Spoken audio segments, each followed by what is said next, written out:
Ya, pertama tentu saya ingin mengingatkan kepada kita semua, kesehatan menjadi utama di dalam pilkada serentak tahun ini. Saat ini masih masa pandemi, saya berharap bahwa kita semua bondong-bondong ke TPS dengan jangan lupa menggunakan masker.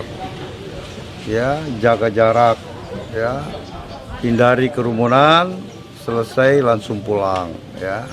Yang kedua, kepada seluruh pendukung masing-masing paslon agar nantinya setelah hasil quick count, ya, siapapun yang terpilih melalui quick count, tentu kita harus bersabar menunggu hasil penetapan KPU, ya, sehingga tidak ada gunanya kita melakukan pawai dan sebagainya.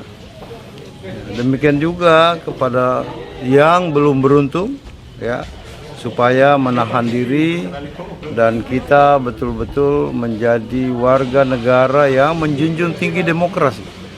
Kita menghargai hasil, ya, dan kalaupun nantinya ada hal-hal yang kita anggap kurang puas, tentu ada jalur yang harus kita tempuh.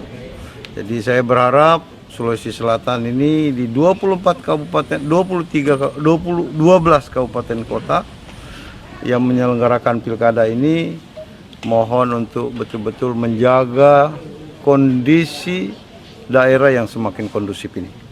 Dan kita mudah-mudahan Sulawesi Selatan aman dan COVID bisa terkendali dengan baik.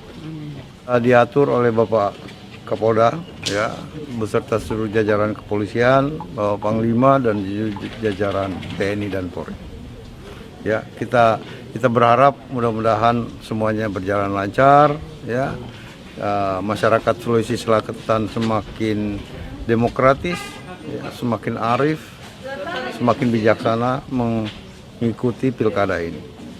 Tadi malam kami monitor, semua berjalan lancar, ya, kertas suara dan sebagainya nggak ada hambatan. Ya. Jadi kita tinggal menunggu hasil.